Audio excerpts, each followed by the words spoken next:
17व्या अध्यायाला आपण गरुड पुराणाचा प्रारंभ करत आहोत। या 17व्या अध्यायामध्ये सती जाण्याचा विधी सांगितलेला आहे। श्री गणेशाय नमः। पूर्वाध्यायी निरूपण जिवंताचे और्ध्वदेहिक जाण जाहल्यावरी सप्तदशांत भगवान खगेश्वराला गुण बोलियेला। पूर्वाध्यायामध्ये 16व्या अध्यायामध्ये माणूस जिवंत असेल आणि त्याला आता समोर आशा नसेल की आपलं कोणी और्ध्वदेहिक क्रिया करेल, आपली विधी कोणी करेल अशी आशा जर नसेल तर काय करावं, त्याचं और्ध्वदेहिक कशा प्रकारे करावं याचं वर्णन मागच्या अध्यायामध्ये सांगितलं। यानंतर श्री विष्णू भगवान गरुडाप्रती काय सांगतात पाहूया 17 अध्यायामध्ये। गरुडाहिताग्नी दाम्पत्य परमशुद्ध जगात त्या माझी एक जाहला मृत अग्नित्रयाने प्रेत दग्ध कीजे। अहित अग्नि दाम्पत्य जे आहे, अग्निहोत्री दाम्पत्य जे आहे ते परमशुद्ध असते या जगामध्ये। ज्या घरामध्ये दररोज अग्निहोत्र चालू असतो, होम हवन चालू असतं, ते दाम्पत्य ते पती पत्नी या जगामध्ये शुद्ध असतात, परम शुद्ध असतात। आणि त्यापैकी एक जर कोणी मेला तर 3 प्रकारच्या अग्नींनी त्या प्रेताला दग्ध करावं, जाळावं असं सांगितलेलं आहे। सपिंडादिक सर्व मिळून दहन करावे तया लागुनी पात्रे ठेवावी यथास्थानी अग्निहोत्री द्विजाची। सपिंडी आदी ज्या विधी आहेत त्या सगळ्या विधी कराव्या आणि दहन करत असताना जी अग्निहोत्राची होम हवनांची पात्र आहेत ती पात्र सुद्धा त्या चितेमध्ये दहन करावीत असं सांगितलेलं आहे। याचा असे पृथक प्रयोग यास्तव तेथे टीका सांग न केली विस्तार भय देख श्रोती संदेह न मानावा। याचा वेगळा प्रयोग अग्निहोत्री कोणी असेल आणि त्यांच्यापैकी कोणी एक वारलेला असेल सहगमन कसं करावं तर याचा विशेष पृथक प्रयोग इथं विस्तार भयास्तव ग्रंथ खूप मोठा होईल म्हणून इथं सांगितला नाही, म्हणून श्रोत्यांनी संदेह आणू नये मनामध्ये। असो सहगमन विधी आता श्रवण करी गा कश्यप सुता दारुण पाशे बांधोनी प्रेता नरकाने तायम दुते। हा सहगमन विधी भगवान विष्णू कश्यपसूत गरुडांना निवेदित करत आहेत, सांगत आहेत। सहगमन कसं करावं, सती जाण्याचा विधी काय आहे तो विधी इथे सांगत आहेत। पावताही यातना स्थान यमकिंकरांचे असे स्वाधीन स्वकर्म वेष्टीत दीनवदन नरक स्थानी तिष्ठत। एखादा प्रेत असेल त्या प्रेताला नरकामध्ये यमदूत नेतात आणि त्याचं स्थान तिथे ठरलेलं असतं, नरक स्थान त्या प्रेतामध्ये।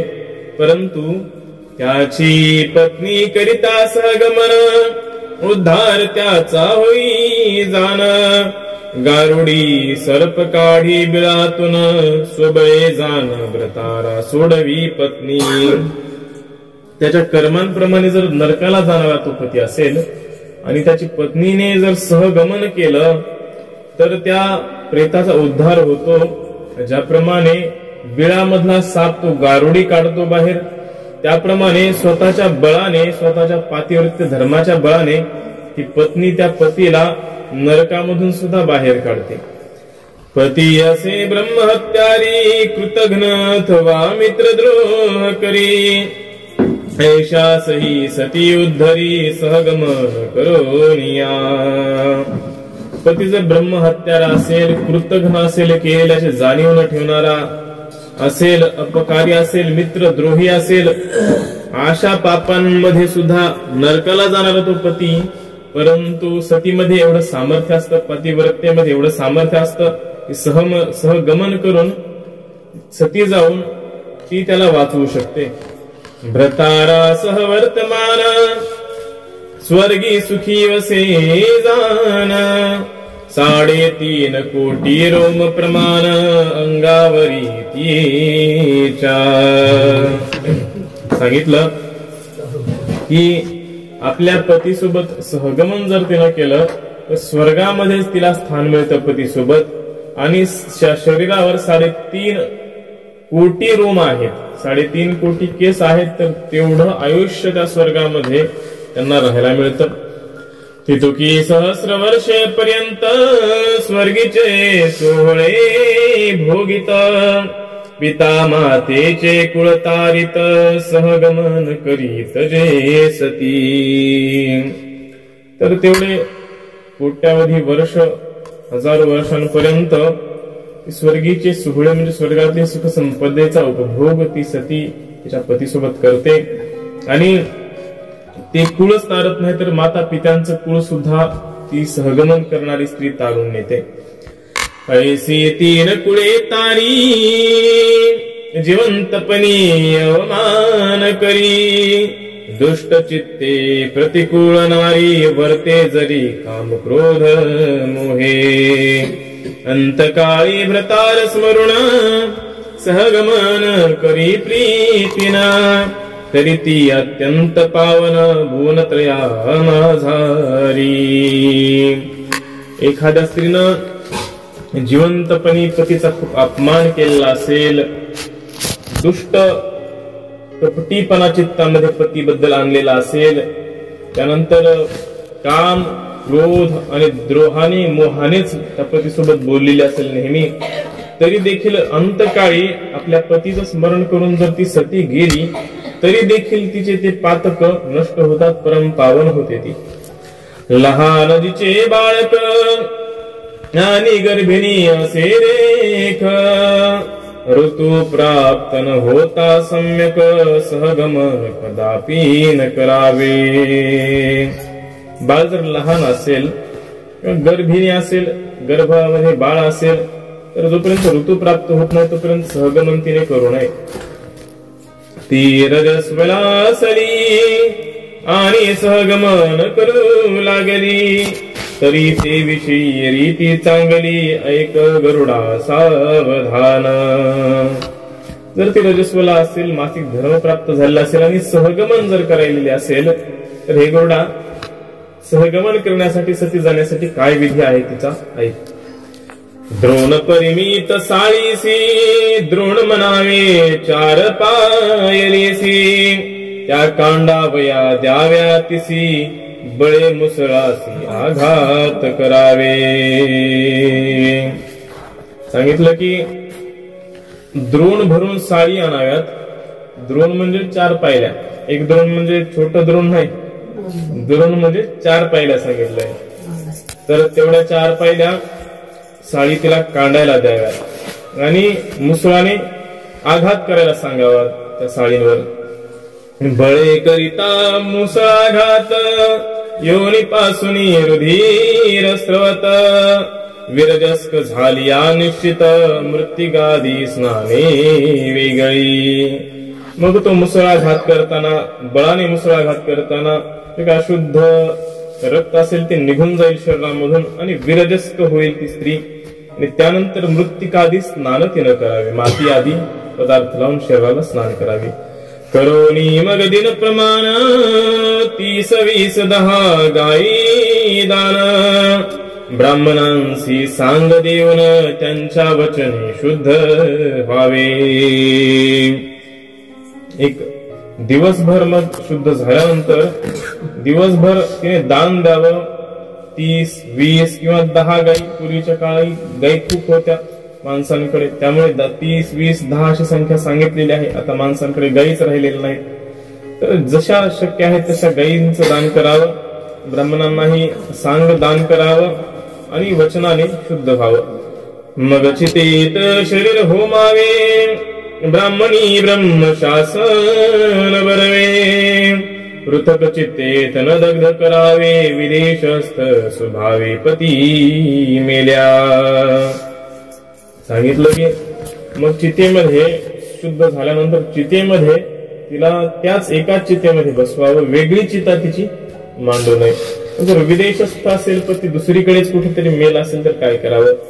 त्याच्या स्थियानवून मग करावे सहगमन साध्वी स्त्रियेचे से आचरण गरुडा जाण निश्चय.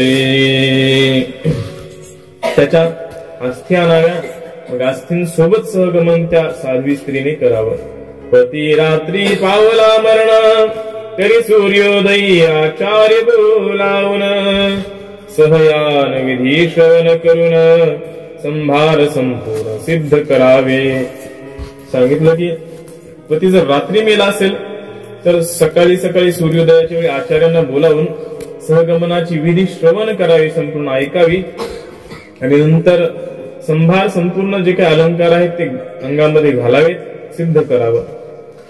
शव घेऊन जावे स्मशानी वेदी करावी अग्रस्थानी विष्णू पूजनोपचारे करुणी यथाविधीने कर्म किरे. मग त्या शवाला त्या प्रेताला स्मशानामध्ये घेऊन जावं आणि तिथे यज्ञाची वेदी निर्माण करावी. समोर भगवान विष्णूंचं यथा योग्य यथा विधीने यथा कर्मांनी पूजन करावं. शुद्ध देशी चिता रचावी काष्ठे कोटी करावी गोमय लिप्त बरवी करोनी स्नान करावे. शुद्ध अशा ठिकाणी जिथे घाण नसेल अशा ठिकाणी चिता रचावी. त्यानंतर लाकडांची एक झोपडी कुटिया करावी, त्यामध्ये जाऊन गोमय लिप्त बरवी अर्थात शेणाने संपूर्ण अंगाला शेण लावावं आणि स्नान करावं त्या झोपडीमध्ये. वस्त्र नेसावे नूतन मग करावे स्वस्ती वाचन लक्ष्मी नारायण द्विज पूजन धूपादी उपचारे करावे. नवीन स्नान केल्यानंतर नवीन वस्त्र नेसावेत आणि स्वस्ती वाचन करावं. वेदांचे स्वस्ती वाचनाचे मंत्र आहेत ते म्हणून घ्यावेत. लक्ष्मी आणि नारायणांचं पूजन करावं, द्विजांचं ब्राह्मणांचं पूजन करावं आणि धूपादी सगळे उपचार जे आहेत तेही करावेत. संतोष व्हावे स्वजन दिक्पाळांचे करावे पूजन रुद्र पूजावा सगण देशकाल संकीर्तन करावे. त्यानंतर स्वजनांनाही संतुष्ट करावं. जे दिक्पाळ आहेत, देवता आहेत, सगळ्या देवतांचं पूजन करावं. रुद्र आहेत, गणांसहित रुद्रांची पूजा करावी आणि संकीर्तन देखील करावं. माझ्या शतजन्मीचे जळ पाप जे केले काम काम रूप मग मंत्रोच्चारी मोहल्प स्त्री लागी न व्हावा. माझ्या 100 जन्मांमधलं पाप या ठिकाणी जळून जावं असा संकल्प करावा आणि मोहग्रस्त न होता मंत्राचा जाप करावा. मंत्राची टीका न करावी यास्तव टाकिली स्वभावी संस्कृता माझी पाहुणी बरवी श्रोते जनी समजावे.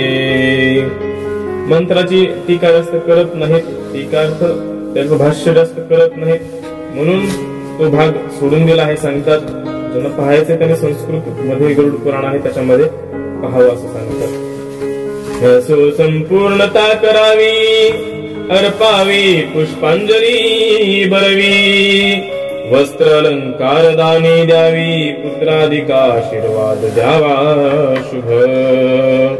संपूर्णता करावी, त्यानंतर पुष्पांजली अर्पण करावी, वस्त्र असतील, अलंकार असतील, दान असतील ते सगळे द्यावेत. आपले पुत्र जर असतील पुत्रांना आशीर्वाद द्यावा आणि साध्वीने चितेवरी चढून वन्नीते नमस्कार करूनी मंत्र वदावा वदनी चितिस्थो भगवान नित्याधिक. त्या साध्वीनं चितेवर चढावं, वन्नी अर्थात अग्नीला नमस्कार करावा, मंत्र मुखाने म्हणावा, चितिस्थो भगवान इत्यादी जे मंत्र आहेत मंत्र म्हणावेत. मंत्रोक्त अग्नीसी अर्घ्य द्यावे मग सूर्यासी अर्घ्य पावे, त्याही मंत्राचे श्रवण बरवे विद्वज्जने केले पाहिजे. मंत्रयुक्त अग्नीला अर्घ्य द्यायचा, मग त्याच्यानंतर सूर्यदेवांना अर्घ्य द्यायचा आणि त्यानंतर विद्वज्जन जे आहेत, ब्राह्मणाधिक जे आहेत, त्यांनी मंत्रांचं श्रवण देखील त्या साध्वीला करवावं. असो अर्घ्य सूर्यासी देवनी, पतीचे मग मुख विलोकुनी, ऐसे बोलावे वदनी चितास्थानी स्त्रीने. सूर्याला अर्घ्य दिलं, त्यानंतर पतीचं मुख पाहिलं, त्यानंतर काही मंत्र बोलावेत त्या स्त्रीने, असं म्हणावं सांगितलंय. तू ब्रह्मा तू रुद्र, तू रवी तू प्रजापती इंद्र, अष्टवसु परमात्मा सर्वेश्वर, विष्णू शरण मी तुला. पतिरूपी तुझी जाण, ऐसा विष्णू रूपी पती भावना, स्वर्गी अथवा नरकी करिता गमन, मी पाठीमागून येईन शीघ्र.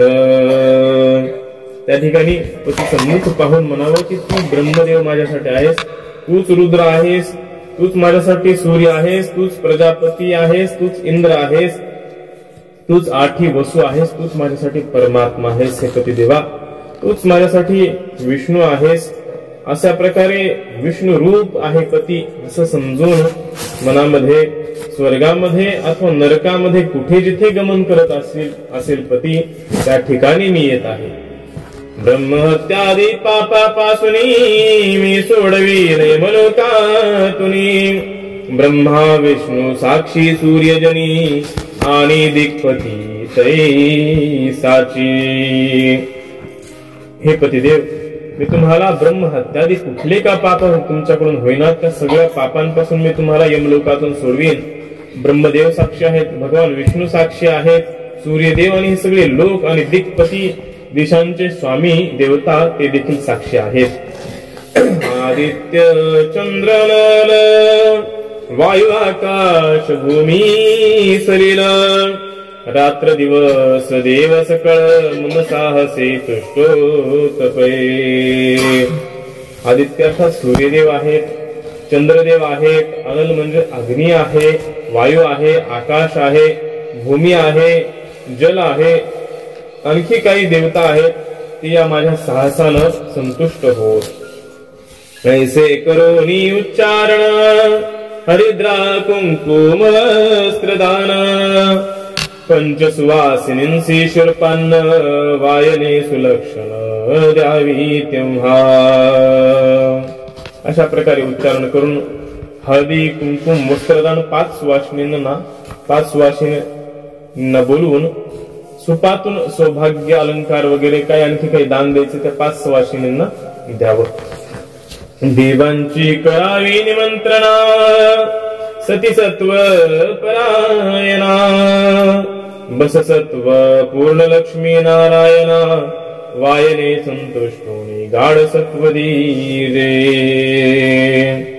त्यानंतर देवांची निमंत्रणा करावी, देवांना आवाहन करावं.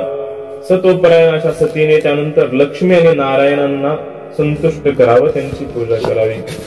सहसाहित्य शूर्पवायन, देते मी भगवंता तुझला गुण, सत्व द्यावे मज गहन, ऐसे बोलून आपुल्या पदरी. साहित्यासहित मोठं सुपाचं दान करावं आणि हे भगवंताही मी तुला देत आहे, माझं सत्व गहन असं सत्व मला द्यावं असं बनावं. सांजन रत्न पंचक बांधावे, मुक्ता फल वक्त्री घालावे, मग मंत्रोच्चारण करावे ब्राह्मण आज्ञेप्रमाणे. 5 रत्न शरीरावर घालावेत, काजळासह डोळ्यांमध्ये आणखी काही अंजन वगैरे असेल ते घालावं. मुक्ता फळ जे आहे, मोती जे आहेत ते मोती देखील घालावेत. जेवढे काही रत्न घालता येतील तेवढे घालावेत आणि ब्राह्मणांच्या आज्ञेप्रमाणे मंत्रोच्चारण करावं. ऐसे बोलोनी मग कृत्य करावे संपूर्ण विधियुक्त, अधिकारानुसार कृत्य विधी समस्त करावा. मंत्रादी म्हणून सगळं विधीद्वारे मंत्रयुक्त जे काही कृत्य आहे अधिकारानुसार ते करावं. त्या होती मंत्रांची टीका न केली श्रोते हो देखा. सहगमन प्रयोगनिका वेगळा आहे स्वतंत्र. सहगमनाचा प्रयोग वेगळा असा गरुड पुराणामध्ये लिहून ठेवला आहे सांगितलंय. आणि आहुती मंत्राची टीका इथं ग्रंथकारांनी केली नाही, त्याचं वर्णन इथं केलं नाही. त्या माझी असे सर्व विधान वास्तव तेथे आहुती सोडून पुढे चालविले अनुसंधान श्रोती दोष ठेवावे. ग्रंथकार सांगतात की सहगमनाचा विधी दिलेला आहे, तो सोडून पुढे जे अनुसंधान आहे, कथानकाचा संबंध आहे, तो मी सांगत आहे. श्रोत्यांनी दूषण देऊ नये असं सांगत आहे. अग्न्यादी रुद्र पर्यंत दशाहुती जाणा निश्चित. विधान झाल्यावरी समाप्त विसर्जावे देव अग्नी. अग्नी आदी देवता ज्या आहेत रुद्रापर्यंत आहेत त्यांच्यासाठी 10 आहुती द्याव्यात आणि संपूर्ण विधान समाप्त झाल्यानंतर अग्नीचं विसर्जन करावं. मग अनेक करावी दाने चिता पूजन करावे स्वस्थ मने. 3 प्रदक्षिणा करून अर्पणे पुष्पांजली अग्नीसी.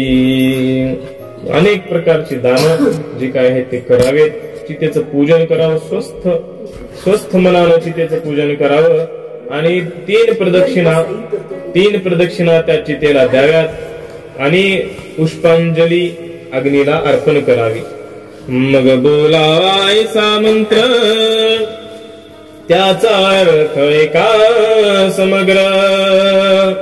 तू अग्नी सर्व भूतांत चराचर साक्षीवत संचारतय तुझा. मग अशा प्रकारे मंत्र बोलावा, त्याचा अर्थ ऐका की हे अग्नी तू सर्व भूतांमध्ये सर्व तत्वांमध्ये चराचरामध्ये साक्षी स्वरूपाने संचार करत आहेस. देवा तू सर्व जानसी मानव योनी चेतो विशेषी. मी भिवनी वैधव्यासी व्रतारेशी सहगमन करीते. हे देवा अग्निदेवा, मानव योनीचं मानवाच्या मनातलं तू सगळं जाणत आहेस आणि मी वैधव्य जीवनाला विधवेच्या जीवनाला भिवून व्रतारासोबत माझ्या पतीसोबत सहगमन करत आहे. सत्व मार्गे नेई मज व्रतारा जवळी सहज. हे शरीर दहन करुणी मज करी शीघ्र दिव्य देही.